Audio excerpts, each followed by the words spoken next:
All right, let me tell you about my first patient this morning. My very first patient walks in, and before we even get to the "how are you today," she informs me that she's allergic to all colorings and all flavors, and not just a mild rash. She very calmly states that if I use anything with those things in it, her tongue will swell up and she will, and I quote, "die within 2 minutes." Okay, well, deep breath, but wait, there's more. She also needs a very large specific pillow behind her head, and due to some vertigo, I absolutely cannot lower her back in the chair more than about 6 inches, which conveniently is almost perfectly offset by the massive pillow, meaning I'm practically working on someone sitting completely upright. And where does she need treatment? Of course, the maxillary second molars, the easiest spot in the mouth, right? Now, in those initial moments, as I'm processing this delightful combination of clinical challenges, a few thoughts just flicker through my mind. Thoughts like, why am I even doing this? Is this job really worth it today? Is there any conceivable way that I can get out of doing this procedure at this specific moment? And maybe even a fleeting, slightly darker thought like, do all people really deserve access to dental care when this is what it looks like? We need an ADA code that accounts for that situation. Okay, obviously, those are not my most helpful or productive internal monologues, but I'm willing to bet that if you've been practicing for any length of time, you've had patients, maybe not with this exact same combination, but patients who present challenges so unique, so demanding, so extra that you can relate to the feeling. And this brings me to my belief I have about our profession. The actual hand skills of dentistry, the drilling, the filling, the technical aspects, with practice and dedication, those are not super difficult to master. What is difficult, what truly tests us, what sometimes drains us to the core, is working on people, especially when those people bring with them a universe of complexities, anxieties, or behaviors that can feel overwhelming. Today, we're not just talking about patients with a long list of medical alerts. We're talking about any patient encounter that leaves you feeling frustrated, stressed, defensive, or just plain exhausted. The patient who seems allergic to everything, the one who questions your every move, the one who inexplicably angry, or the one who just seems to have demands that defy clinical logic.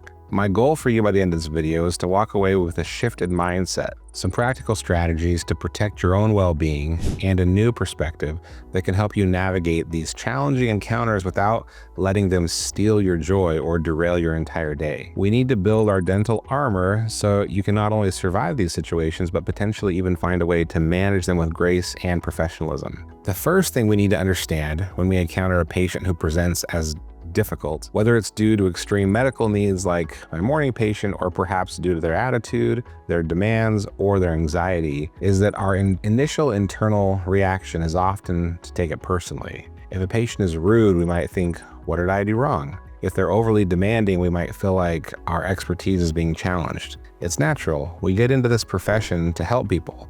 We strive for excellence, so when any interaction feels negative, it's easy to internalize that as a reflection on us. But here's the first major mindset shift that I want you to consider. What if the vast majority of the time, that patient's challenging behavior, their negativity, their seemingly impossible demands, have very little, if anything, to do with you personally, or the quality of the dentistry that you're trying to provide? This is where understanding the concept of patient projection becomes so incredibly valuable. Think of a patient like an iceberg. What we see, their behavior in the chair, the words they say, the demands they make, that's just the very tip. Underneath the surface, there's a whole unseen mass of experiences, fears, stresses, and personal circumstances that are driving what we observe. What are some of these unseen drivers? Dental fear and anxiety are massive.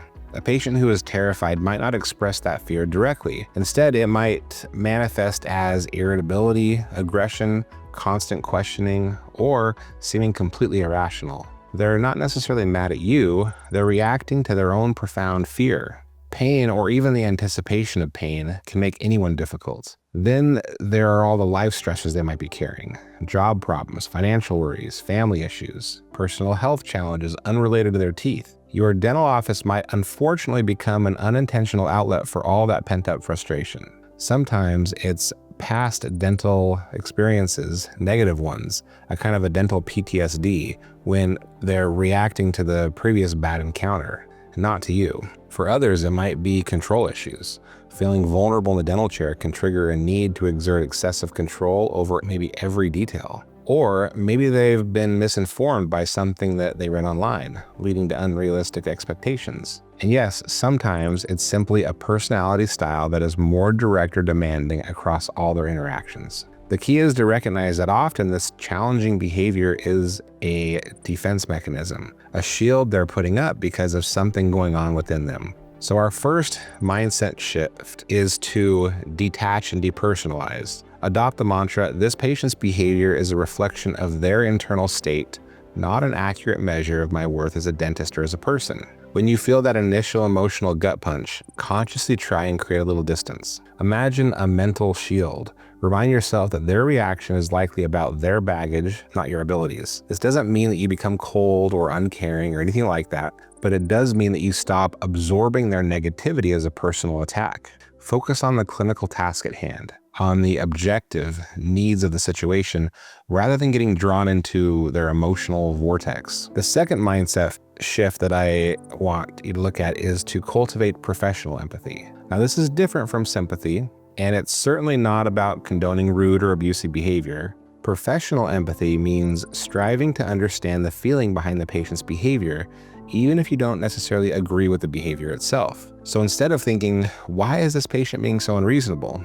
Try asking yourself, I wonder what might be going on for that person that's causing them to act this way. This slight shift in your internal questioning can open up a more compassionate and ultimately more effective approach. You can validate their feeling, saying something like, I can see this is frustrating for you, or it sounds like you're very anxious about this procedure, without necessarily giving in to an unreasonable demand. This validation can often be surprisingly de-escalating. But remember, empathy does not mean abandoning your professional boundaries. You can be understanding and firm. Now, our third mindset shift is to reframe the problem patient as a clinical challenge or a communication puzzle. The moment we internally label someone as a problem patient, we've already set up ourselves for a negative adversarial interaction. It colors our whole approach. Instead, try reframing it. If it's a medically complex case like my patient this morning, it's a complex clinical challenge. If it's a patient with difficult communication or behavioral issues, it's a communication puzzle to be solved.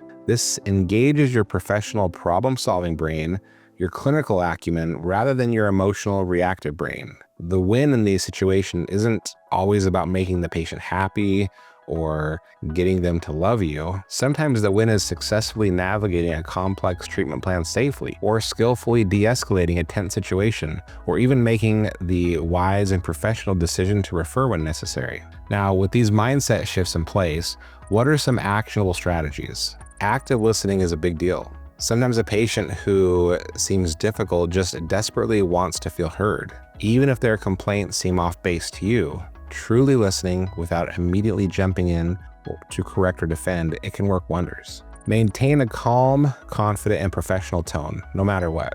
Your calm demeanor can be incredibly powerful in de-escalating a tense patient. Don't mirror their negative energy. Be prepared to set clear professional boundaries and expectations. If behavior is an issue, you can say something like, I'm here to help you, but for us to work together effectively, I do require that our discussion remains respectful. And sometimes, despite your best efforts with mindset and communication, a patient-dentist relationship is simply not a good fit, or it becomes detrimental to you or your team's well-being. Knowing when and how to professionally dismiss a patient from your practice is an important boundary to have for your own self-preservation. Finally, let's talk about managing your mindset after one of these challenging encounters. It's crucial to have what I call a mental rinse routine.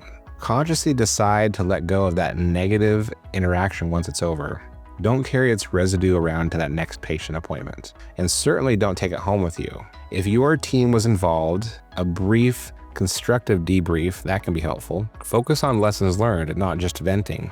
And actively make an effort to recall and focus on the positive patient interactions that you've had that day to counterbalance the negative. Dealing with difficult people is emotionally taxing, so prioritizing your own self-care and decompression is a necessity. Ultimately, navigating patients like the one that I described this morning, or any patient who tests your limits, isn't just about finding the right material that isn't red or a specific flavor.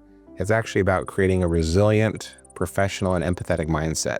It's about understanding that often their reactions are not about you. It's about developing the communication skills to navigate tricky waters and the personal strategies to protect your own peace of mind. You're not aiming for a practice devoid of any challenging patients. That's just unrealistic. You're aiming to develop the internal fortitude and the external skills to handle them effectively without letting them diminish your passion for dentistry or your overall well-being. And when you approach these encounters not as personal attacks, but as opportunities to exercise your professional skills in communication and problem solving, even those initial "why am I doing this" moments can eventually lead to a sense of accomplishment. So if this resonated with you and you're looking for more ways to not just survive but thrive in the often challenging world of dentistry, make sure you hit the subscribe button. Let's keep working together to make dentistry fun, fulfilling, and rewarding. Subscribe so you don't miss the next strategy, and I'll see you soon.